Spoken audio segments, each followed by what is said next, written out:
now, and I'm going to be painting, well, I'll show you what I'm going to be painting. I'm going to be painting a barn owl on top of my Gothic castle ruin. So let's just get ready. So what I'm going to do is twizzle around the camera so that you can see the canvas. And I think that works. Angle it down slightly. And hopefully you can see that nice and clearly. So the next thing is to stick on my reference photo. And then, excuse the noise, I'm going to shut the door to the studio. And now I'm going to get ready to paint. So what I'm going to do here is under the paper here is the Gothic castle ruin, and this dark piece here is where I'm going to put the barn owl. So the first thing is to sketch out the barn owl. So I'm just going to use a white pencil and get a bit closer to the canvas. I'm just going to move the camera in a little bit. Hopefully you can see where I'm drawing. So I'm going to draw in just freehand this barn owl, using the photo as a reference. So it's not, you know, not a like for like. And I think I'm going to put the barn owl here, so the wings go up and over here and then come down here. So I don't want to lose too much of the Gothic castle, because I quite like that bit, so I don't want to lose it. But down here it's really dark and there's not much going on. So let's start by sketching out the lovely round face of the barn owl. Oh, what a cute face. See, barn owls have got a dish-like face. So though they look like round to us, they're actually, their faces are like that inside. And then this whole cavity here then becomes the eye sockets, and behind, on the side of a barn owl, they have great big holes. So here, there's great big holes, and that's where their ears are. So whilst we've got ears that stick out, and you can see where our ears start and finish, or from the outside anyway. With a barn owl, you can't see, but of course they have ears. So the barn owl's ears are huge, and on the side of their heads, that it enables them to hear almost 360 degrees. And because they can turn their heads as well, almost 360 degrees, it gives them an amazing ability to hunt. And they also have these beautiful light feathers, and the barbs on a barn owl's feather, the barbs are the parts that knit the feathers together so they stick together. And they have these beautiful barbed feathers that are structured in a way that gives them silent flight. So if you're a mouse, you won't hear them coming. So I'm not after detail here. I'm trying not to be after detail as well. I'm just after the structure of the barn owl before I get the paints out. The key to drawing in the owl, I always think, is, well, for me, I've learned over the years to work on the whole shape at once, so you don't get bogged down in the detail.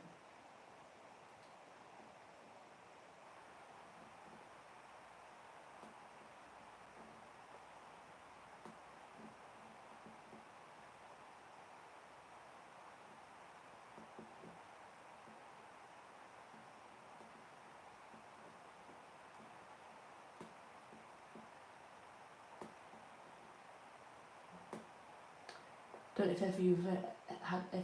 if any of you have ever seen a barn owl.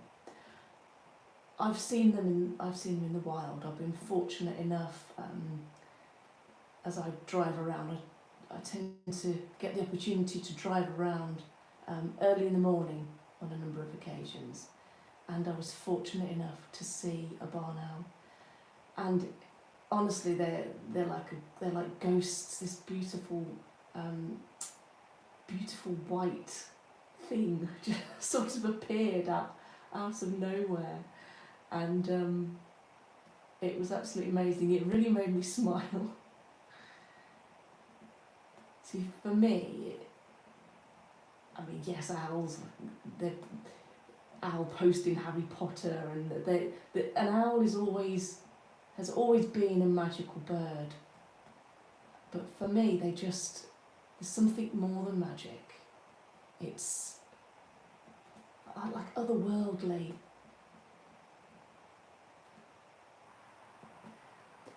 So here, I don't want to put the feathers in yet. I just want to get the basic flow of the wing. So that's going to come there. There'll be this here, and then this will come down here, and yeah, the tail's about right there, and that's where we start the feathers. So from here we're going to come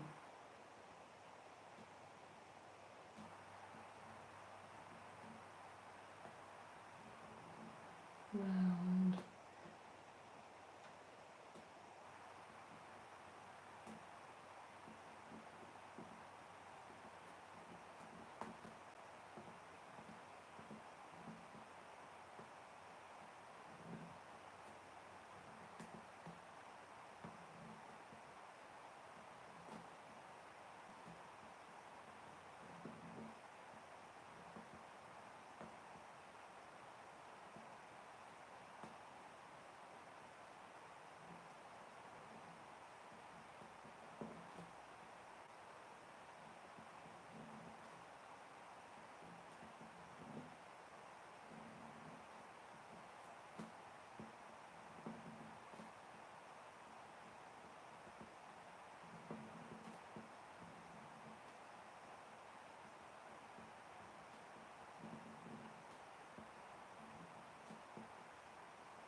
There's the lower wing.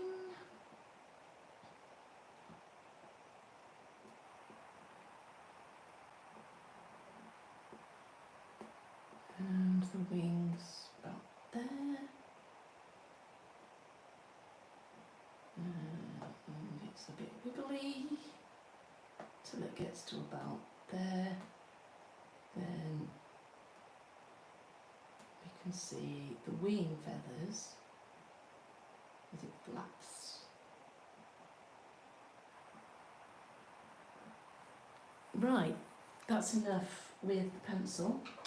So now I'm going to use some white oil paints and squeeze. Oh, I always get covered, it doesn't matter what I do, I always manage to get absolutely covered in paint. So on my palette, I've put some white paint here, and I'm going to use this linseed oil, and linseed oil just gives it gives the oil a bit more flow.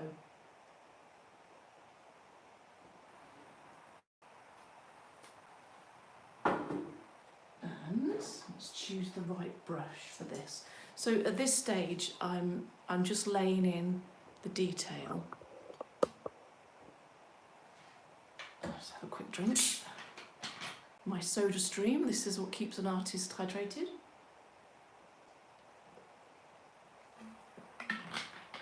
Oh dear. Really love fizzy water. So much more interesting than normal water. So I'm using this brush, which is just, what would you call this brush? A round. It's a round, I think it's a filbert. I don't know the names of the brushes, to be fair. I didn't go to art college, so I wasn't trained in any of this. What I know because I've taught myself. So, without further ado, I'm going to lay in the whiteness of the barn owl.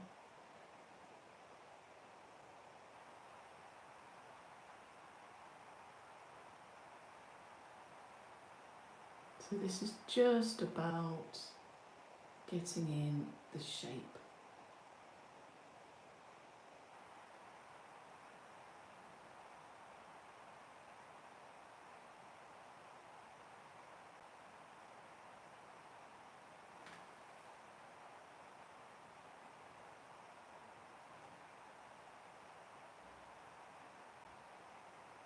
That's why I'm using plenty of linseed oil, so I'm building just a light layer.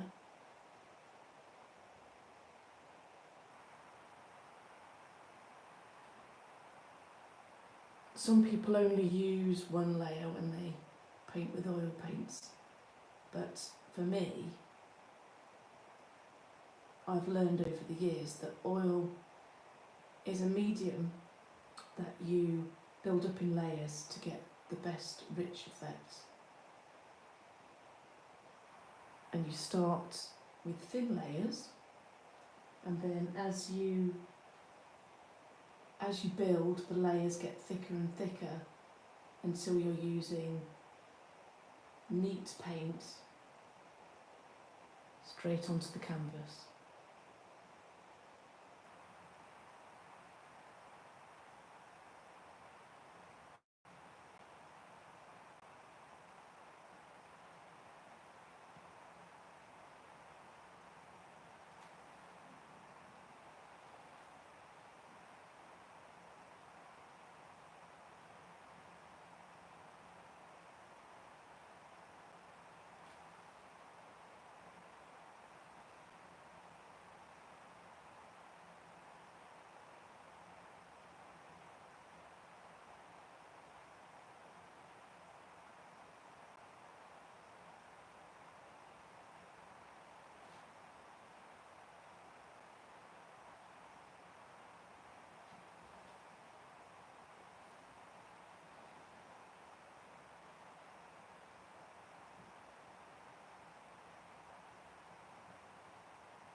Sorry if I go quiet, because I'm concentrating.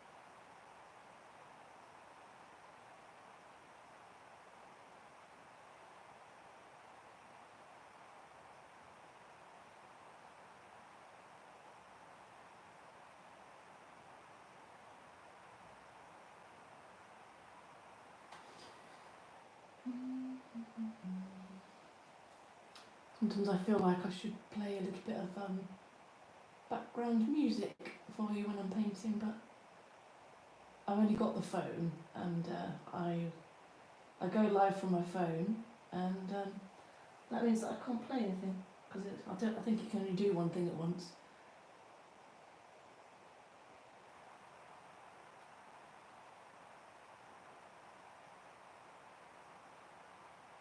So I'll tell you a little story about barn owls.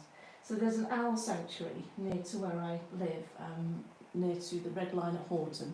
It's called the Owl Experience Rescue Sanctuary, and they do like photographs and things for children, and they do photo shoots for adults, you know, like medieval LARP type events, and they have one barn owl there, and the barn owl was born there. All of the owls are rescued from people that have them as pets and then don't want them, don't realise that there's, you know, a lot more to looking after an owl than they think. Some of the birds come into the sanctuary because of injury, and Andy, who runs the sanctuary, has looked after birds for a long, long time, and he's got a number of birds there. So this owl,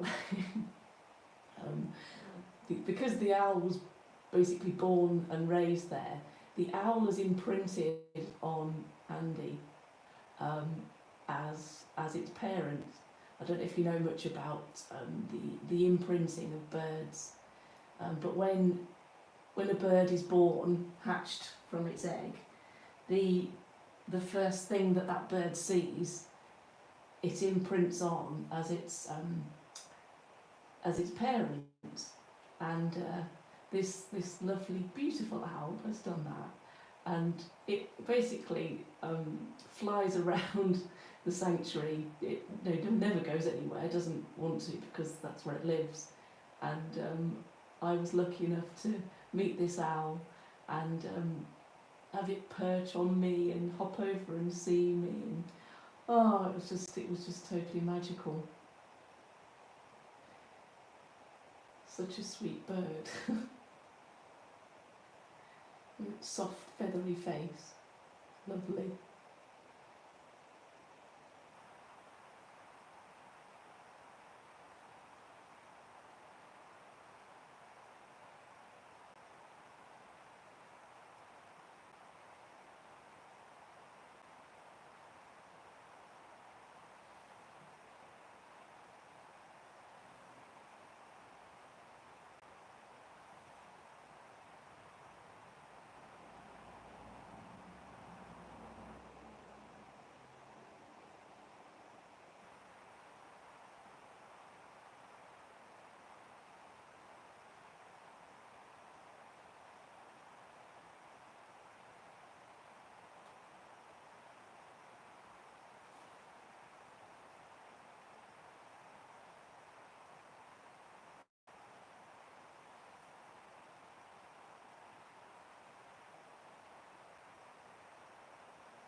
Right, so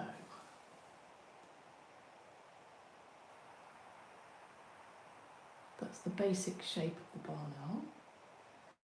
So I'm just making sure that there's no hard ridges of paint, because I don't want there to be any lines that then show up when I want to come and paint over with colour.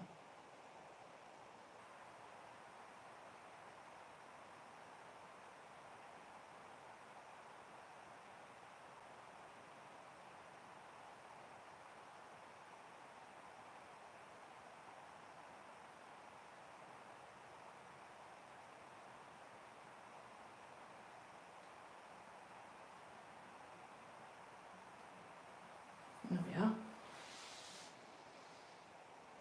Just need to work slightly more on this part here.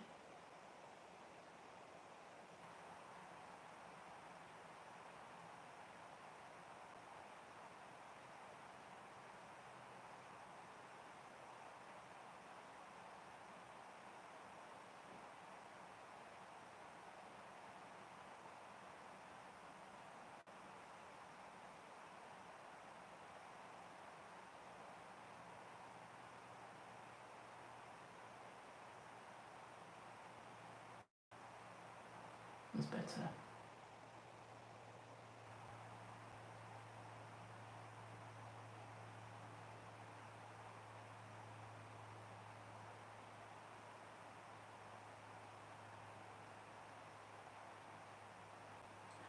There, I can put the detail on later. So, come back to that another time. Now I'm going to work on the background a little bit. I'm just going to add in some details to the background. So I wonder if I can just bring the camera out slightly so you can see the whole thing. On the camera the owl looks like really, really white, really striking. So mix up some white.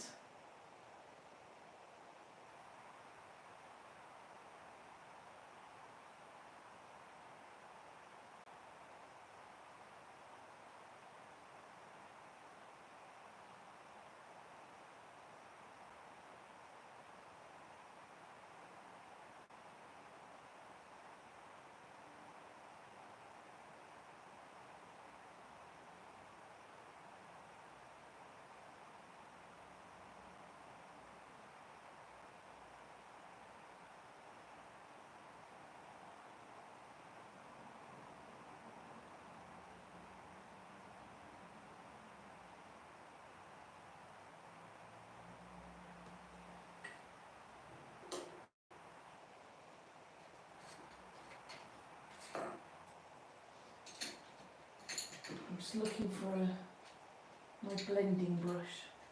I really need to sort my brushes out. I've got like way too many brushes there. I definitely don't use all of them. And what that means is I can't find the brushes that I want when I want them. So time to have a bit of a clear out, I think.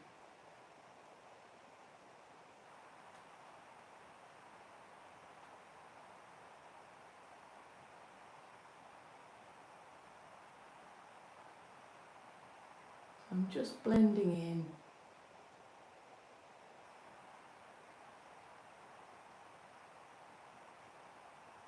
to make the moon nice and round.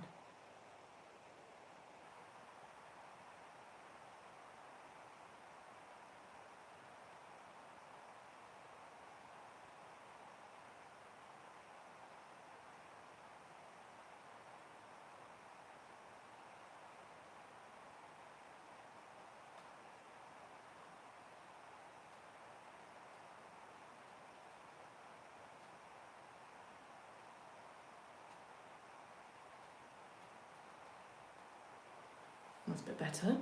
Ooh, that looks nice and bright, doesn't it? It looks really bright on the phone. Right, now I'm going to get cracking on bringing out some of the detail here, because it's quite a dark painting. But first things first, let's get some stability on the canvas piece that I've got.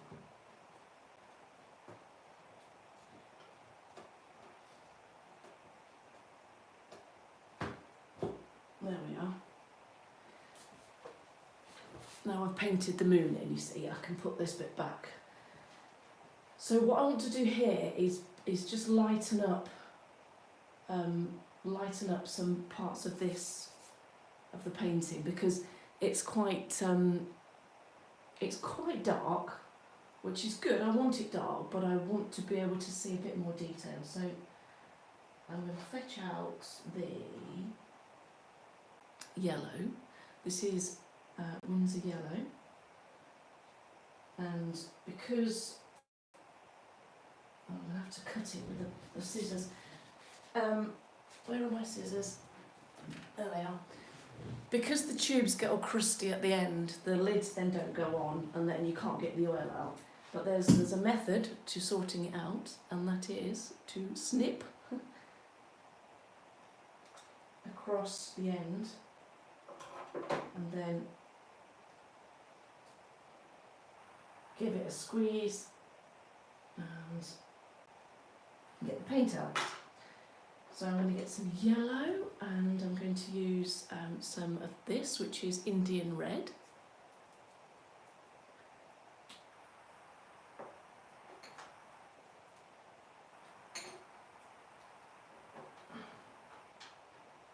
After a while, all of the paints tend to go a bit crusty,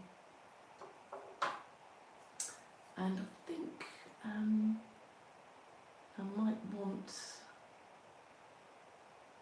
some brown, but I don't know yet. So I'm going to change to a different brush, and I'm going to use this brush because it's got a lot more control at the end.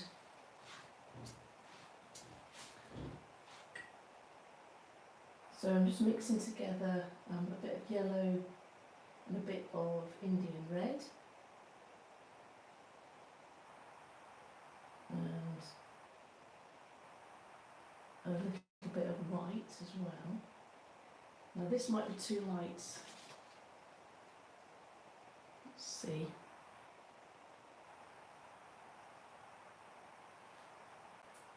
Yep, that's too light. So I'm going to need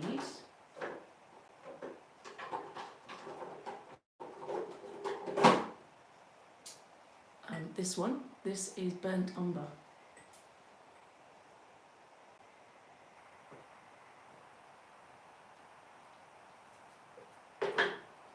So I'm going to mix in a bit of my burnt umber.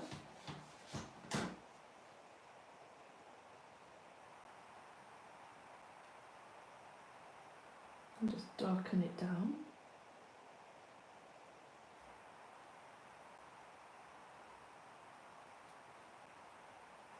Let's see what that's like. Yeah, that's a bit better. And a dash of white.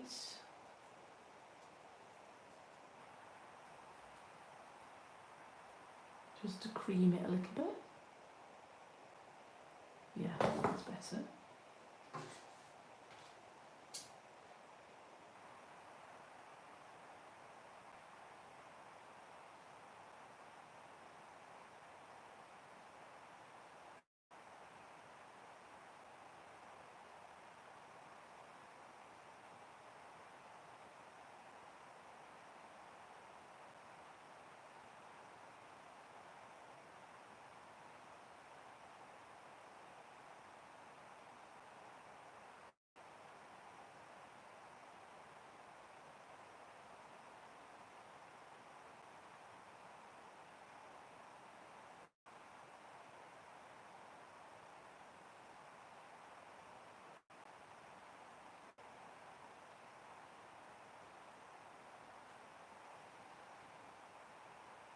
We'll get a bit more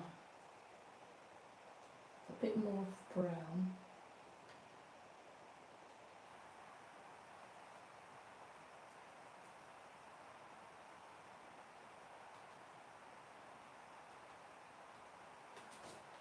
Just darken that down again.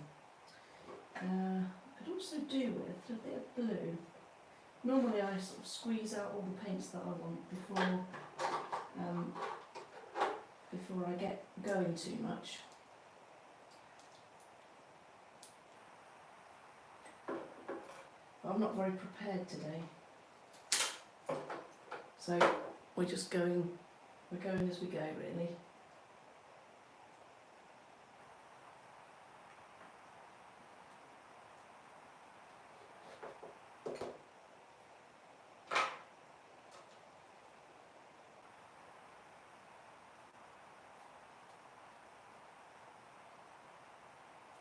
So I'm just mixing in a bit of blue to darken it down, because this is too light. Ah, that's better. That's better.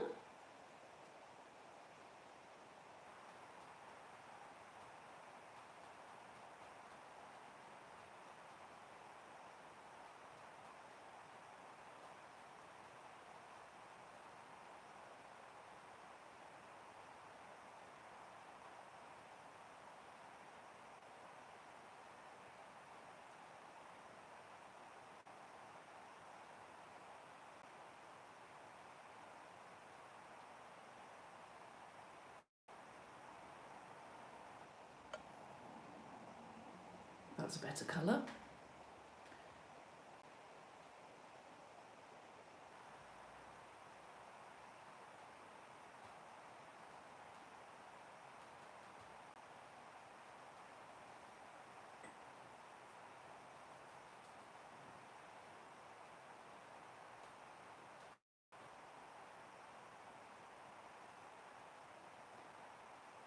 In the background, you can see there's a tree in the background there, and it sort of stands out through the colours that I'm painting. So I don't want to paint over too much.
Almost looks like there's a fire somewhere here.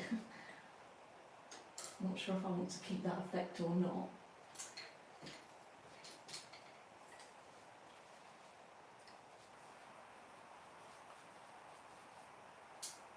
Then this is my blending brush, so it just does what it says on the tin, really.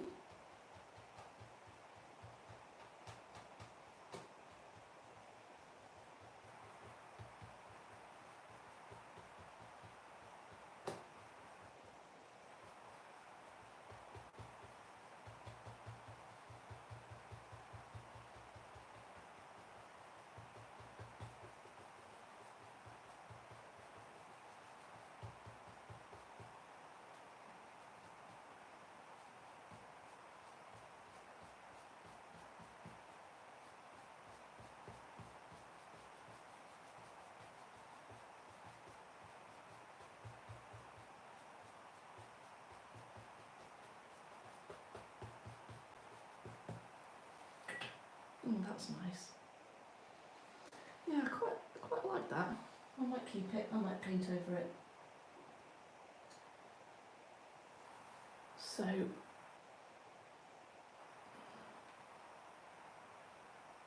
I think we need to have. I think the sky's going to need to be a bit lighter. I think we need some highlights on this part of the Gothic ruin. So I'm picking up some white and I'm mixing the white into the colour that I painted.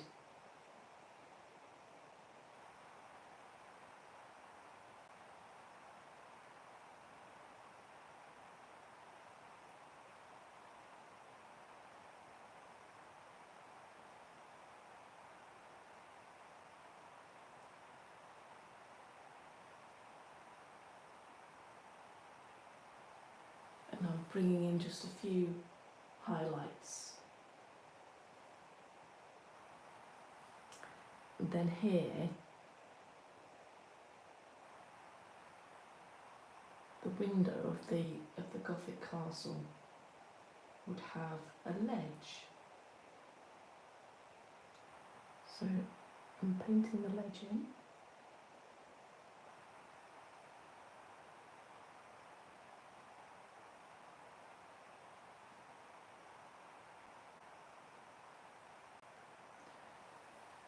So the moon's coming down through here, so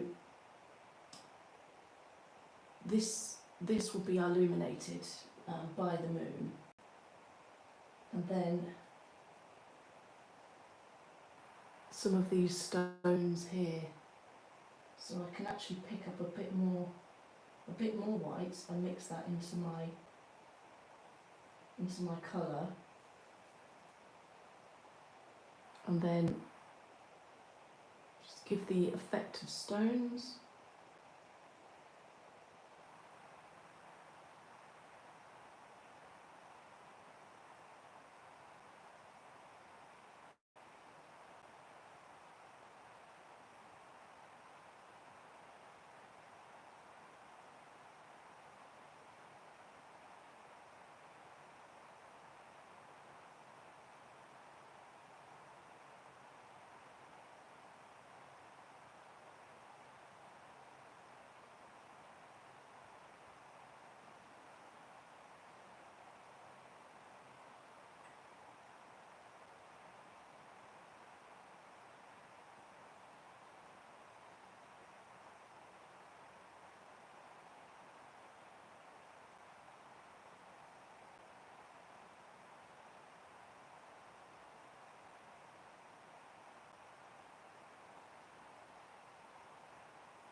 It's better, it's just brightening it up a little bit.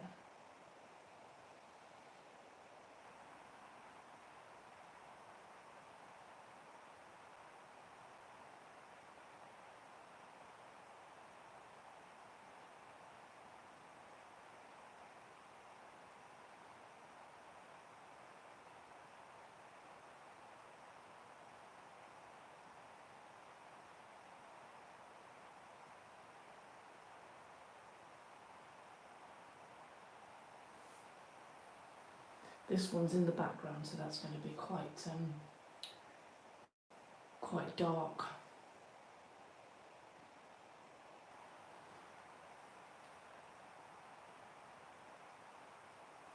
I think I'm going to brighten up the foliage of the tree as well.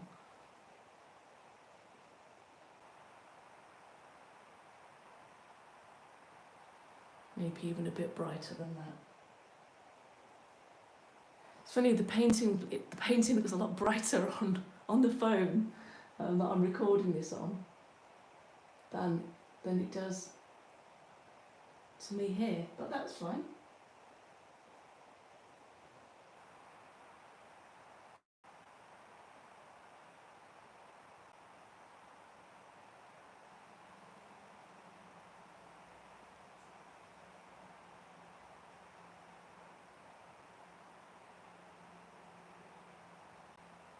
I love painting nighttime scenes.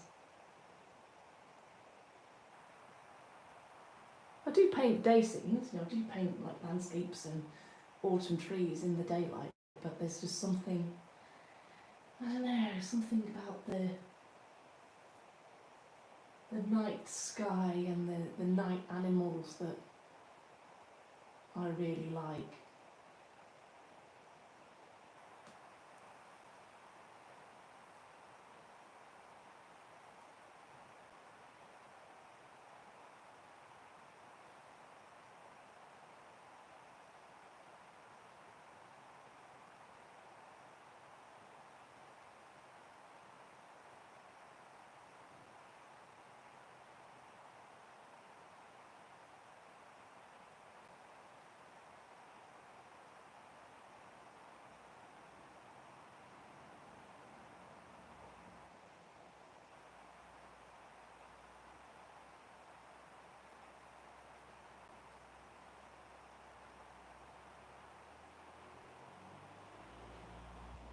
Sounds like my husband is home from work.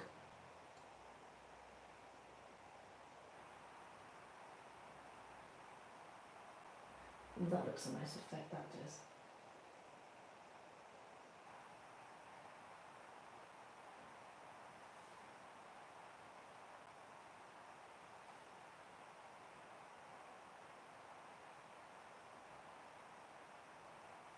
The moonlight catching the top of the tree there.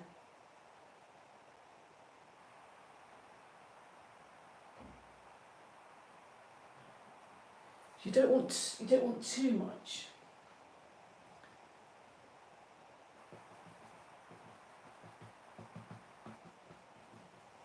Otherwise you lose the dramatic effects. So I'm just blending in those colours.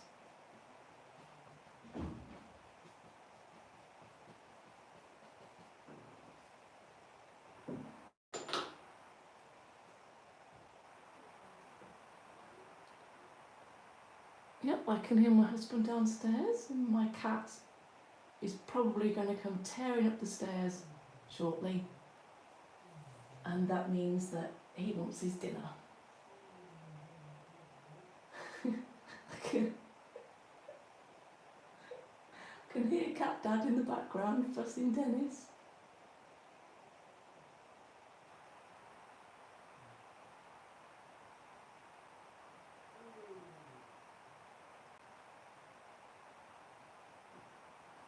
Oh, that looks a nice effect.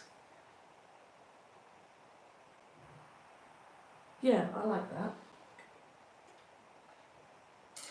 I'm pleased with that. So, just turn it round to me. So, the next stage then for this painting is to let these layers dry, and then I'm going to overwork on top with the detail. So I'll be bringing out the gothic part of the frame of the window, probably put some more details in. Because it's a ruin, it obviously hasn't got any glass, but the stone structure would still be there. So that's the next thing that I'm going to do, and then start to paint in some detail into the owl as well. So hopefully join me again soon and see where we get to next with the painting. Bye for now.